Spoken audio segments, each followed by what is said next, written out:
नमस्कार, मैं हूं सिकता दे और आप देख रहे हैं हमारा भारत। देश के महानगरों से बाहर जो सवाल और सरोकार हैं वो भारत की नब्ज है। तो अगले आधे घंटे रखिए देश की नब्ज पर हाथ हमारे साथ। आज दो खास रिपोर्ट। एक गांव ऐसा जहां किसी भी घर पर नहीं है पक्की छत और सोशल मीडिया पर चुनावी मेला। और अब हमारी पॉलिटिकल डायरी। मोदी सरनेम मामले में कांग्रेस नेता राहुल गांधी अब सुप्रीम कोर्ट पहुंच गए हैं।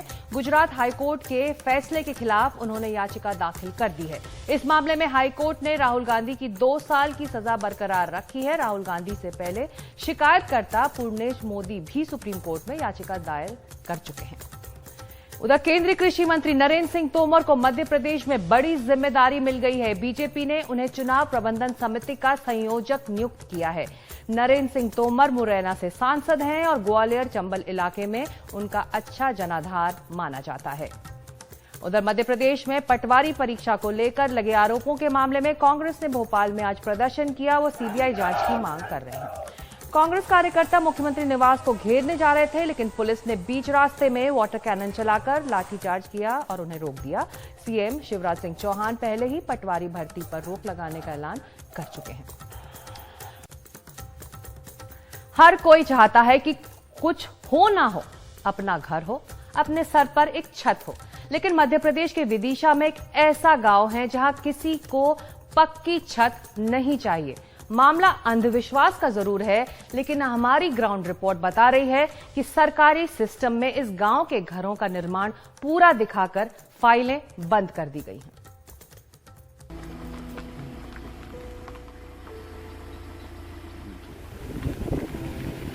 विदिशा जिला मुख्यालय से महज 18 से 20 किलोमीटर दूर है काफ गांव। सिर्फ इस सरकारी स्कूल पर पक्की छत है और मंदिर में बाकी पूरे गांव के घर टीन शेड से ढके हैं। वजह सुनकर आप हैरान हो जाएंगे। हर आम आदमी का एक सपना होता है कि उसके सर पर छत हो, पर विदिशा का अनूठा ग्राम काफ एक ऐसा गांव है जहां ग्राम के पूरे घरों में छत नहीं डाली जाती। लोगों की मान्यता है अगर कोई घर में छत डलती है तो बड़ा हादसा हो जाता है। इतना ही नहीं, प्रधानमंत्री आवास योजना के तहत मिलने वाले मकानों पर भी छत नहीं डाली जाती। छत की जगह यहाँ टीन सेट किया जाता है। फूल भाई का भरा पूरा परिवार है। प्रधानमंत्री आवास में रहती हैं। कहती हैं चाहे सरकार ताला लगा दे लेकिन छत नहीं डालेंगे। जहाँ नहीं डरे भैया, जहाँ भगवान खां से मंजूरी नहीं है। अच्छा। बब्बा खां से चिट्ठी उठवानी है तो करने वहाँ से कुंवारी से हल्के हल्के वहाँ से चिट्ठी नहीं उठी छत की। बब्बा खां से नहीं है भैया।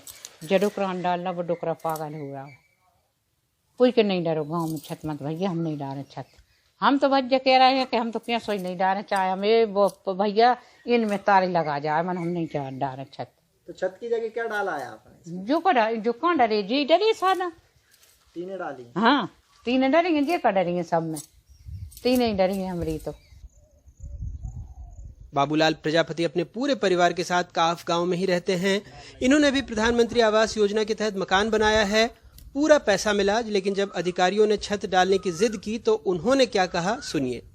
उनसे कहा तुम आकर बनाओ, यहाँ पर रह के बताओ हमें कैसे रह सकती है उसमें। एक ने बनाई थी सो उसमें लड़का खत्म हो गया, फिर किसी ने नहीं डाली। भाई साहब कोई नहीं डाल रहा छत। 25 साल की सुमन बाई नया मकान बनवा रही हैं। दरवाजे लगने लगे हैं लेकिन छत नहीं है। कहती हैं मंदिर में पर्ची उठाई तो मना हो गया।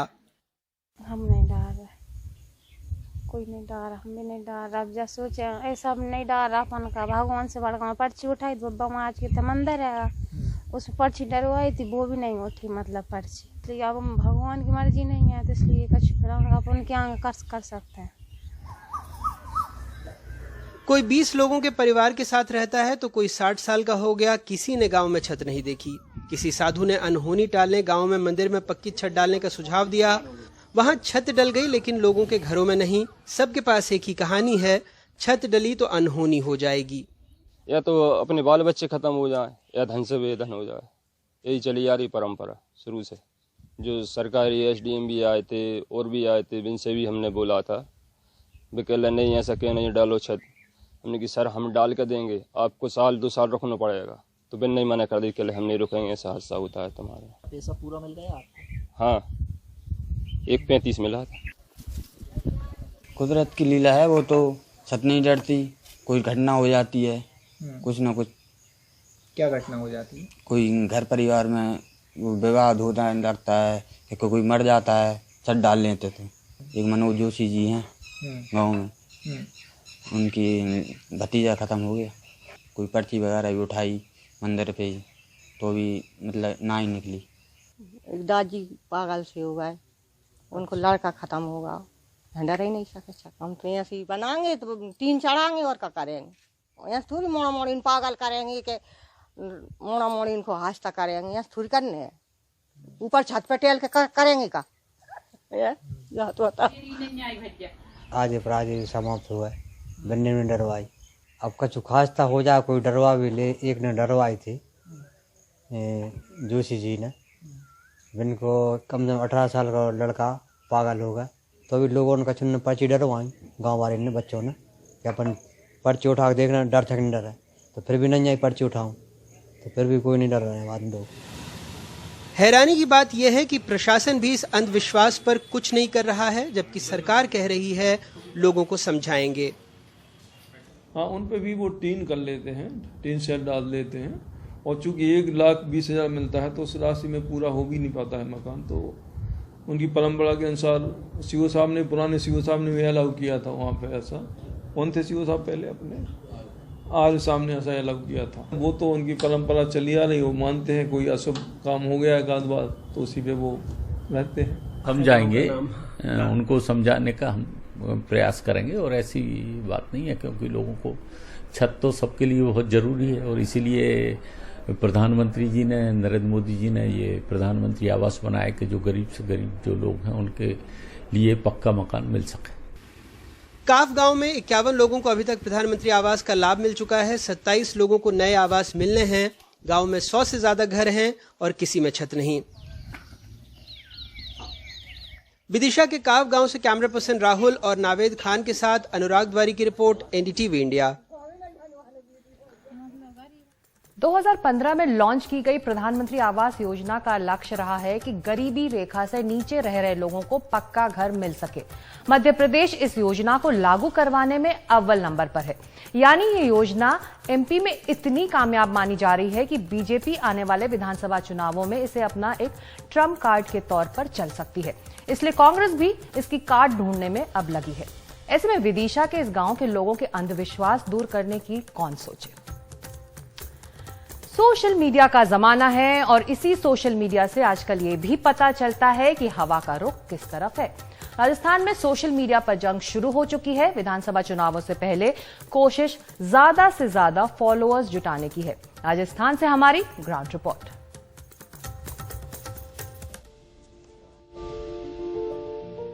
राजस्थान का सियासी दंगल शुरू हो गया है। जमीन के साथ साथ कांग्रेस और बीजेपी ये चुनाव सोशल मीडिया पर भी लड़ रही है। कांग्रेस अपनी योजनाओं का आक्रामक प्रचार करने में जुटी है। अब वो इनाम बांटकर जनता के बीच माहौल बनाने की कोशिश कर रही है। गहलोत सरकार ने जन सम्मान वीडियो प्रतियोगिता शुरू की है, जिसके जरिए हर दिन 2,75,000 रुपए का नकद पुरस्कार दिया जा रहा है। इसके लिए मुख्यमंत्री अशोक गहलोत ने जन सम्मान जय राजस्थान नाम का एक गीत भी ट्वीट कर शेयर किया है। इसका मकसद ये है इस योजना का, इसके बारे में हम चाहते हैं कि हमारी स्कीम जो है उसका लाभ हर गरीब तक पहुंचे। हम जनता की जेब बचा रहे हैं, जनता की मदद कर रहे हैं। उसकी एक ही संकल्प है हमारा, भूखा किसी को सोने नहीं देंगे, भूख से किसी को मरने नहीं देंगे, इलाज के अभाव में किसी की मौत नहीं होगी। अब वीडियो कॉन्टेस्ट हो रहा है राजस्थान सरकार की योजनाओं को लेकर, मुख्यमंत्री खुद पार्टिसिपेट करवा रहे हैं लोगों को, उसमें बड़ा लोगों का सहयोग मिल रहा है। ऐसे में बीजेपी के पेट में दर्द क्यों हो रहा है? हमारी जनता, हमारा परिवार, हमारा कॉन्टेस्ट। इस प्रतियोगिता में हिस्सा लेने के लिए 30 से 120 सेकंड का वीडियो बनाकर उसका लिंक jansamman.rajasthan.gov.in पर शेयर करना है।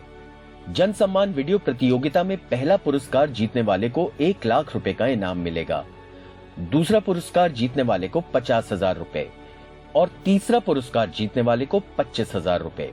100 और विजेताओं को 1,000 रुपए का इनाम भी दिया जाएगा। मजबूर है सरकार।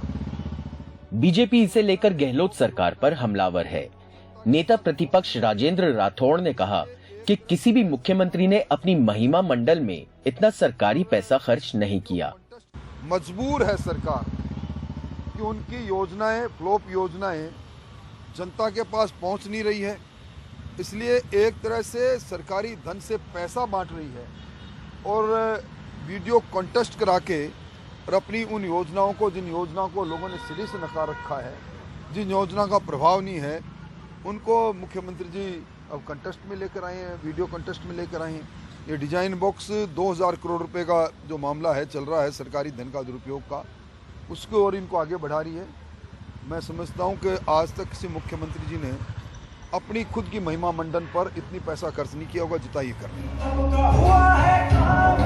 ये कोई वोट बैंक के लिए नहीं किया जा रहा है, ये जो सरकार की योजनाएं आम जनता तक पहुंचे इसलिए ये कैंपेन शुरू किया गया है। अशोक गहलोत जी ये बहुत अच्छा एक कॉन्टेस्ट लेके आए हैं कि आम जनता तक सरकार की योजनाओं की जानकारी पहुंचे और ज्यादा से ज्यादा लोग इससे लाभान्वित हो सके। राजस्थान विधानसभा चुनाव में अब कुछ ही महीने बचे हैं। जादूगर के नाम से मशहूर अशोक गहलोत को उम्मीद है कि जन सम्मान वीडियो प्रतियोगिता चुनाव में उनका जादू चला सकती है। वहीं बीजेपी इसे गहलोत की मजबूरी बता रही है। जयपुर से बाल वीरेंद्र सिंह शेखावत की रिपोर्ट, एनडीटीवी इंडिया। वैसे राजस्थान की अशोक गहलोत सरकार हो या फिर केंद्र सरकार, हाल के दिनों में सोशल मीडिया इन्फ्लुएंसर्स के जरिए अपनी बात आगे तक पहुंचाने का भी ट्रेंड चल पड़ा है। राजस्थान सरकार ने इन्फ्लुएंसर्स को न्योता दिया है कि वो सरकारी योजनाओं को अपने हैंडल से शेयर करें। इसके लिए उनको उनके फॉलोअर्स के हिसाब से पैसे भी दिए जाएंगे। वहीं केंद्र सरकार ने भी इन्फ्लुएंसर्स को mygovernment.in के पैनल से जोड़ने की योजना बनाई है। ब्रेक के बाद जानेंगे कि कहां पर शिकारी और उग्रवादी ला रहे हैं बदलाव।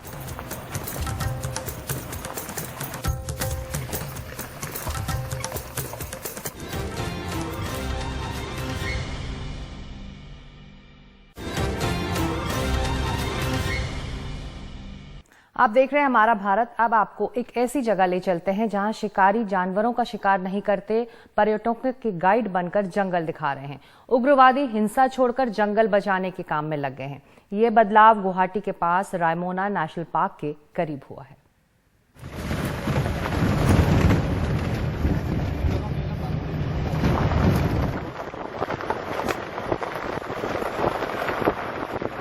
असम में राजधानी गुवाहाटी के पास ये है रायमोना नेशनल पार्क। यहाँ चारों तरफ खूबसूरती देखते ही बनती है।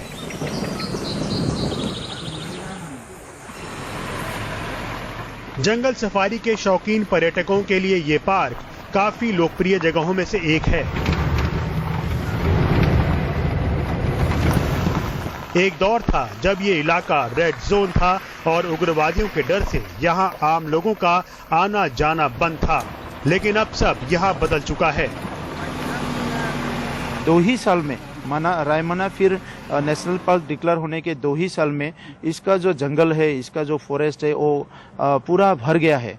तो अभी ये एक अच्छा एक वाइल्ड लाइफ सेंचुरी हो सकता है, तो इसीलिए हम लोग को बहुत अच्छा लगा। और इसमें पोचर्स जो है इन लोग को हमने सरेंडर करवाया, सरेंडर करवा के इनको हम लोग इसमें काम में लगाया। और फॉर्मर जो हम लोग का अंडरग्राउंड के लोग थे वो लोग भी मेन स्ट्रीम में आने के बाद वो लोग भी ये फॉरेस्ट रेस्टोरेशन के लिए, वाइल्ड लाइफ रेस्टोरेशन के लिए वो लोग भी थोड़ा सा काम में शुरू कर रहा है।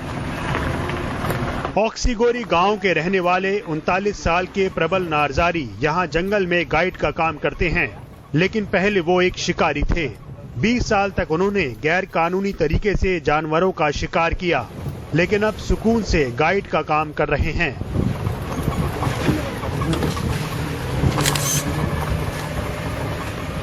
पहले भूत एनिमल्स जो जानवर, इसको मार मार के हम लोग बेचता था और परिवार, अपने परिवार को पालता था। मेरा 2 बच्चा है, इसको पढ़ता था, लिखता था और पढ़ रहा है। अभी लगभग 2 साल हो गया है, इसे थोड़ी गाइड बन रहा हूँ। उधर 42 साल के अगस्टाइन बोरगोयरे जंगल बचाने की मुहिम में जुटे हैं। उनके लिए ये मुहिम उनकी जिंदगी का लक्ष्य है, लेकिन पहले ऐसा नहीं था। अगस्टाइन आतंकी संगठन NDFB-P से जुड़े थे और यहाँ के एरिया कमांडर थे। 2020 के बाद प्रबल की तरह अगस्टाइन भी पूरी तरह से बदल गए। जो 2020 में पीस एकॉर्ड हुआ, जो अभी BTR government Pramod Bodo sir वो अभी बहुत अच्छा काम कर रहे हैं एजुकेशन के बारे में और जो वाइल्ड लाइफ प्रोटेक्शन के बारे में, सब कुछ में अभी काम अच्छा से कर रहे हैं। साल 2020 में भारत सरकार की पहल पर बोडोलैंड समझौता हुआ और उसके बाद बोडोलैंड टेरिटोरियल रीजन में शांति लौटी और स्थानीय लोगों के लिए इलाके में विकास होने लगा। रायमोना नेशनल पार्क से जुड़े रोजगार के अवसर इसका बड़ा उदाहरण हैं। 422 स्क्वायर किलोमीटर में फैला रायमोना नेशनल पार्क पर्यटकों को काफी आकर्षित कर रहा है। आज इस इलाके की शांति से न सिर्फ यहाँ स्थानीय लोगों को जिंदगी जीने का एक नया नजरिया मिला, बल्कि रोजगार के अवसर मिलने से वहाँ हो रहे बदलावों को स्वीकार करने में जरा भी देरी नहीं लगाई। रायमोना नेशनल पार्क से संजय चक्रवर्ती की रिपोर्ट, NDTV इंडिया। तो आज हमारा भारत में इतना ही। हमें जरूर बताएं हमारी ग्राउंड रिपोर्ट्स आपको कैसी लगी। नमस्कार।